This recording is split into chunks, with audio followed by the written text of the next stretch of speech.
underground thunder pounds when I stop the ground like a million elephants.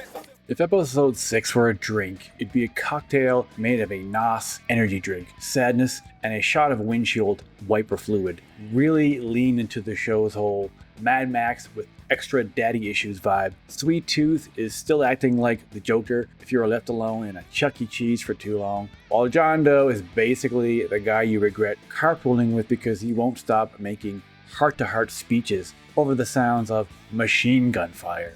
Thanks, John. Real useful when there's a homicidal clown in a truck trying to saw me in half. Speaking of Sweet Tooth, this man has become the Picasso of unhinged murder. Every scene he's in feels like it was storyboarded. By a deranged 5-year-old after eating too much cotton candy. Honestly, I can respect it. I don't like the look of that spike thing.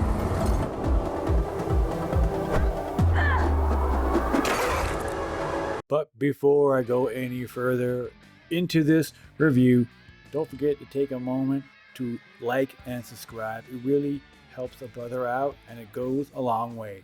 Now let's hit the gas and get this review into gear. Raise your hand if you can hear me. Episode 6 is pure twisted metal art, cars blowing up, people making dumb choices, and I lost at least 3 brain cells trying to make sense of the plot. It's the kind of episode where you don't know whether to clap, laugh, or call roadside assistance. This is what I was looking forward to this season in an episode which is almost all the race. I just think that's very exciting to do that, and we're halfway into the season already, and now they're officially starting the race after the preliminaries.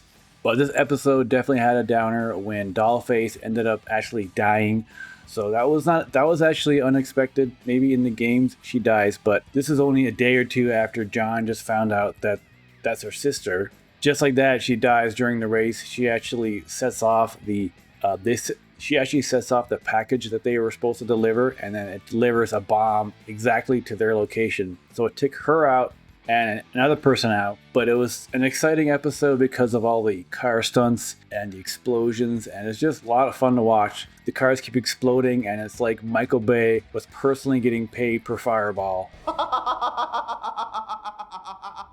Hilarious. And then we have Mayhem, who insists on trying to do things by herself, even though she clearly doesn't know what the F she's doing, and she keeps getting by the skin of her teeth, and yet she does it with so much hilarity. It's truly hard to not like Mayhem. The actress is just really good. I'm really impressed with her. She's legitimately funny, and she just has a really good energy. She just kind of grows on you big time, and the actress is really impressing me with just how much gusto she's taken into the entire role. Of course, Quiet wants to take care of her. She has that maternal instinct towards Mayhem, but Mayhem's just being a stubborn kid, and Quiet's kind of like, well, let her do her own thing, but obviously they're not actually going to let that happen. And they also were planning on having multiples of the people that were going through the race, as in Dollface and Quiet and John Doe and Mayhem, to all wish for the walls to go down. That was the thing they all agreed on. So now they lost Dollface, so that's one less person. There's no way of knowing if Mayhem's really going to follow through with that plan, because she just looks like she has a plan of her own.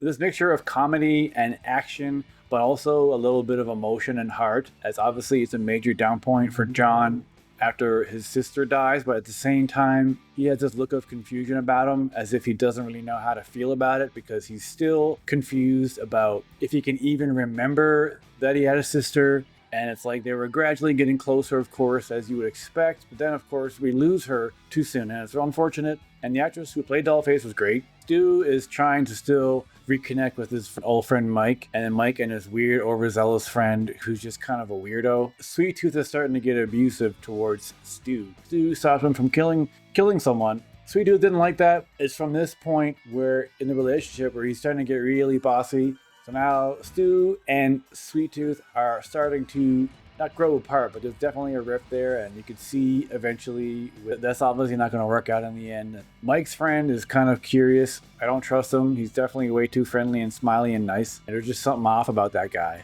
with his big smiley mug. You want to be part of the inner circle? Yeah, guess what? We got space, muchacho. Okay. Episode 6 also has this unusual opening where John Doe, it's a flashback where John Doe is just out in the woods trying to survive. And then all of a sudden, Calypso shows up, but it's an earlier Calypso. He looks pretty much kind of the same. But how many years before this was, I don't know, because John doesn't seem to recognize this Calypso now, because he essentially looks exactly the same as he does now. He just has nicer clothes. So I'm not sure why John doesn't recognize him, and I'm not sure what that's actually going to lead to. Maybe Calypso will bring it up saying, yeah, in case you didn't know, we met once. Or maybe John got hit in the head after that, because I'm still foggy on the times of when John actually got smacked in the head. Gave him amnesia.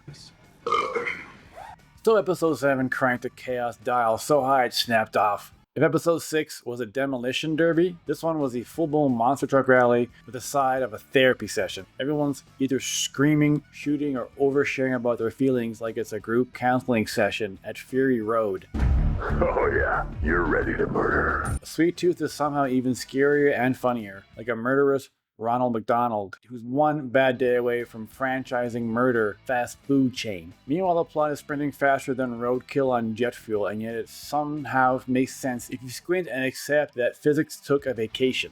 Initiating AC.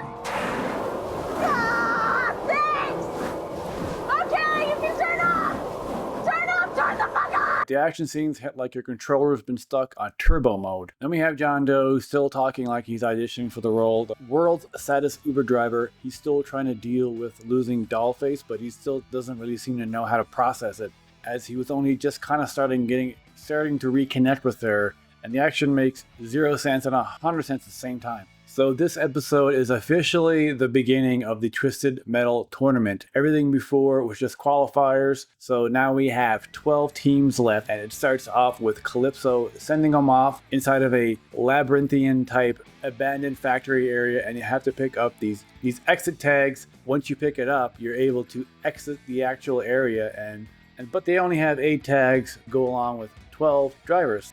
And no one fucks with Bubba time!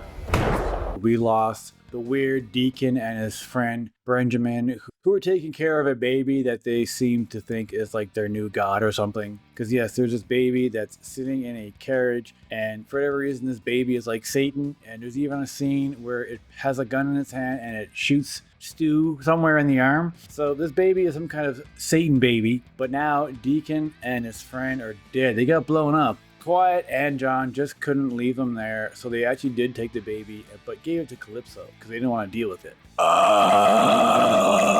The action makes 0 cents and 100 cents at the same time. We have the scene between Mayhem and Chucky Flop, and this is the scene where suddenly Mayhem is some kind of ninja girl who's kicking and punching and ends up kicking the dude out the window and smashing on top of her car. But then she gets to take his car, which her car is eventually taken, and that guy's car is an Audi with a HAL type AI inside of it that talks to him in the classic HAL voice, and even has the classic red eye synonymous with Hal. And Please state your name. Fucking Mayhem! Just come on! Welcome aboard, fucking Mayhem.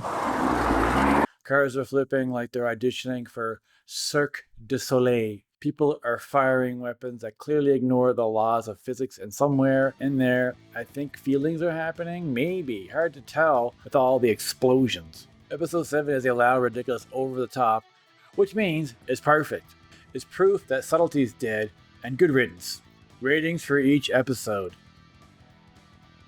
On the bus that took them back to the school, it said Jaffe Campbell on it, and of course David Jaffe, is the creator of the Twisted Metal games, and he's actually still around. He's on YouTube, he has his own YouTube channel, and sometimes he live streams, and he's a pretty funny guy, but apparently he hasn't really watched the show, and I don't know why, because I think he'd be happy with it. I think maybe he's afraid that it's going to be awful. I'll let him know in the next live stream. Jaffe, by the way, your Twisted Metal show is actually really good. You should watch it. And there's also an Easter egg about you in it. But shows like these have Easter eggs all the time, or so many different nods to the games. They actually had a part with a missile launcher that Deacon was shooting John Doe, who were right behind them, and because they were about to lose. But then he shot the missile and it stopped right in front of their car, roadkill as it's called, and then it turned around and it hit them instead, which is the boomerang missile, which is something that's directly from the games. Slightly a little Deus Ex in a way of how are they going to get out of this, because they have to win. If they don't win this, they're done. And obviously they're going to win because they're the main characters, but you're wondering how they're going to do it. Our Father, who art a baby, hallowed be thy dick. So we have 5 episodes left. We're already in the latter half of the season, but I'm loving the way it's going. I'm loving the shorter episodes. It really keeps the show pushing along, moving forward, and not wasting any time. This kind of humor is just really what makes the show shine. So even with all the blood and the action and the guts and the swearing, it's still legitimately funny. I mean, it pretty much just has everything you just would want in a show. But there you go, all my Twisted Metal fans. I hope that was exciting and it got your motors running. And if you haven't been watching Twisted Metal yet, what are you doing? Go watch it. Get on Peacock, download it. I don't know, whatever. You gotta check it out. Very underrated show, and I think enough people just aren't paying attention to it. Thanks so much for watching. Don't forget to like and subscribe, and don't forget to keep gaming. Wow, wow, wow, wow.